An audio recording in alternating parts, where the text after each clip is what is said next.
எல்லா புகழும் இறைவனுக்கே. இறைவன் கற்றுத்தந்ததை தவிர வேறு எந்த அறிவும் எனக்கு இல்லை. இன்னைக்கு எதை பற்றின பதிவு அப்படின்னு பார்த்தீங்கன்னா, உப்பை பற்றின பதிவு.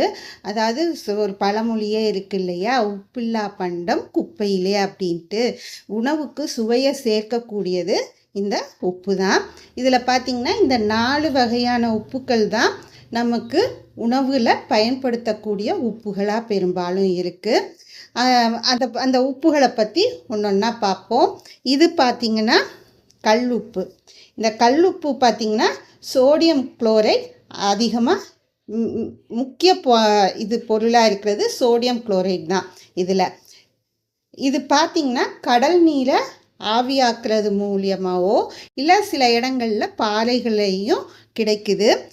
அதாவது ரொம்ப சுத்திகரிக்கப்படாமல் அப்படியே இயற்கையாகவே நமக்கு கிடைக்கக்கூடியது. அதாவது உப்பளங்களில் கடல் நீரை தேக்கி வச்சு அந்த நீரெல்லாம் ஆவியானதுக்கப்புறம் நமக்கு கிடைக்கக்கூடியது இந்த கல்லுப்பு. அதை அப்புறம் தொழிற்சாலைக்கு எடுத்துகிட்டு போய் அதை அந்த எண்ணெய் அதில் மண் சில சமயங்களில் சில மண்ணை தூசிகள்லாம் இருக்கும் இல்லையா, அதை நீக்கிட்டு நமக்கு இந்த சுத்தமான கல் உப்பை கொடுப்பாங்க. இந்த கல் உப்பு பார்த்திங்கன்னா நமக்கு தொண்டை வலி இதுக்கெல்லாம் என்ன பண்ணுவோன்னா இந்த கல் உப்பை போட்டு கொப்பளிப்போம்.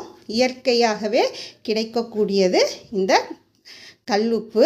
இந்த கல் உப்பை பார்த்திங்கன்னா ராக் சால்ட் அல்லது கிறிஸ்டல் சால்ட்டுன்னு ஆங்கிலத்தில் சொல்லுவாங்க. நம்ம தமிழில் கல் உப்பு அப்படின்னு சொல்லுவோம். இதுதான் தூள் உப்பு. இதை என்ன சொல்லுவாங்கன்னா பவுடர்டு சால்ட் அல்லது டேபிள் சால்ட்டுன்னு சொல்லுவாங்க. நம்ம அந்த கல் உப்பு இருக்கு இல்லையா, அதை பொடி செய்து கிடைக்கக்கூடியது தான் இந்த தூள் உப்பு.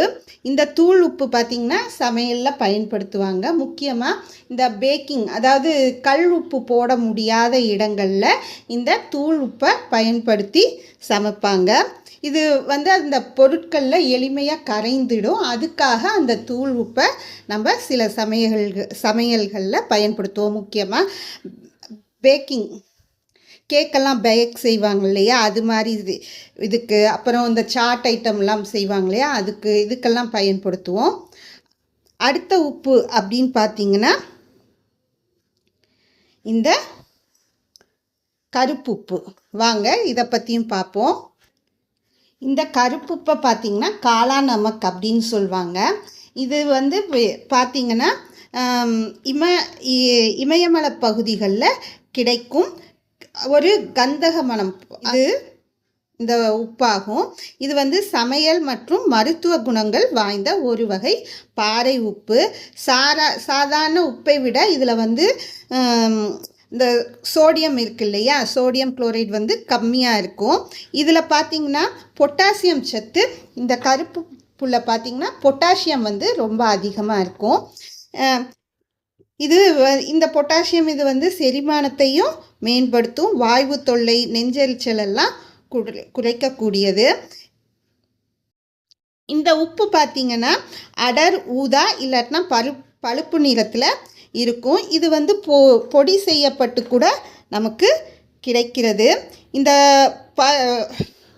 இந்த கருப்புப்பை எதுக்கெல்லாம் பயன்படுத்துகிறாங்க அப்படின்னு பார்த்திங்கன்னா, நம்ம சாப்பிட்றோம் இல்லையா சாட் ஐட்டம், பானிபூரி, பேல்பூரி, இது மாதிரி சாட் ஐட்டம், சாலட் வகைகள், அப்புறம் எலுமிச்சம் ஜூஸ்லலாம் பார்த்திங்கன்னா ஒரு சிட்டிகை அளவு நம்ம எலுமிச்சம்பழம் ஜூஸு, நாத்தம்பழம் ஜூஸ் இதிலெல்லாம் செய்கிறப்போ ஒரு சிட்டிகை உப்பு போடுவோம் இல்லையா, அதுக்கு இந்த உப்பை பயன்படுத்தலாம்.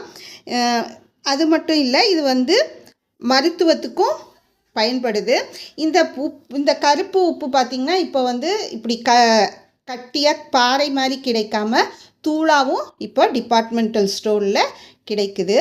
இதுதான் கருப்புப்பு என்று அழைக்கப்படுகின்ற காளா நமக். அடுத்தது பார்த்திங்கன்னா இந்துப்பு அப்படின்னு சொல்லுவோம் இல்லையா, அந்த உப்பு, அதை பற்றி பார்க்கலாம். இந்த இந்துப்பு பார்த்திங்கன்னா ராக் சால்ட் அல்லது ஹிமாலயன் சால்ட் அப்படின்னு அழைக்கப்படுது. இல்லாட்டினா ஹிமாலயன் பிங்க் சால்ட் அப்படின்னு அழைக்கப்படுது. ஏன்னா இதனுடைய நிறம் கொஞ்சம் இளம் சிவப்பு நிறத்தில் இருக்கும். அதனால இதை ஹிமாலயன் பிங்க் சால்ட்டுன்னு அப்படின்னு அழைக்கிறாங்க. இதில் ஆயுர்வேதம் மட்டும் இல்லை, சித்தா மற்ற பாரம்பரிய மருத்துவ முறைகளில் இந்த உப்பு பயன்படுத்தப்படுகிறது. இதில் சோடியம் குளோரைடு இருக்குது. இது பொட்டாசியம் இதெல்லாம் எப்படி நம்ம கடல் உப்பில் பார்த்தோமோ அது மாதிரி தான் இதுவும் சோடியம் குளோரைடை சேர்ந்த ஒரு உப்பு. இதுலேயும் பல வகையான தாதுக்கள் நிறைந்திருக்கு. இதுவும் பாறைகள்லேருந்து வெட்டி எடுக்கப்படுது.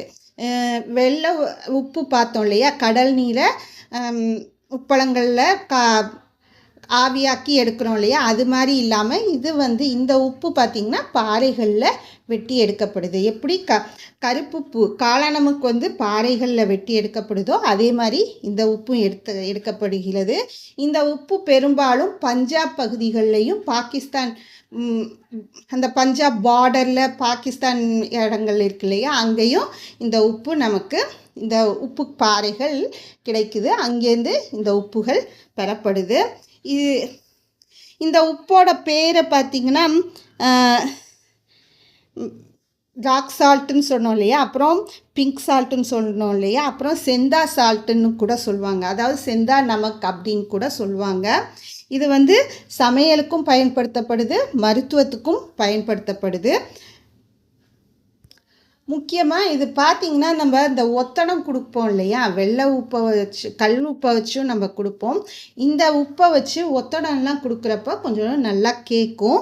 இது இந்த உப்பு பார்த்திங்கன்னா சித்த மருத்துவத்தில் உடலில் இருக்க நஞ்சுக்களை வெளியேற்றுவதற்காக பயன்படுத்தப்படுது.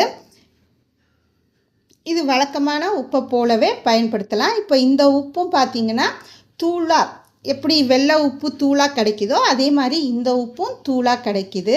இதுதான் இந்த 4 வகையான உப்புகள். பெரும்பாலும் இந்த 4 வகையான உப்புகள் தான் சமையலில் பயன்படுத்தப்படும். மற்ற எந்த உப்புகளும் சமையலில் பயன்படுத்துறது கிடையாது. மற்ற உப்புக்கள்லாம் மருத்துவம் அல்லது தொழிற்சாலைகளுக்கு பயன்படுத்தப்படக்கூடிய உப்புகளாக இருக்கும். இந்த 4 வகை உப்புகள் தான் முக்கியமாக நமக்கு சமையலுக்கும் மருத்துவத்துக்கும் சேர்த்து பயன்படுத்தப்படுகிறது. மற்ற உப்புகள் சில குறிப்பிட்ட உப்புகள் மருத்துவத்துக்கு மட்டும்தான் பயன்படுத்தப்படும். சில உப்புகள் பார்த்திங்கன்னா தொழிற்சாலைகளில் பயன்படுத்தப்படும். இந்த உப்புகளினுடைய பயன்பாடு, இதனை கேட்டு பயன்பெறுங்கள்.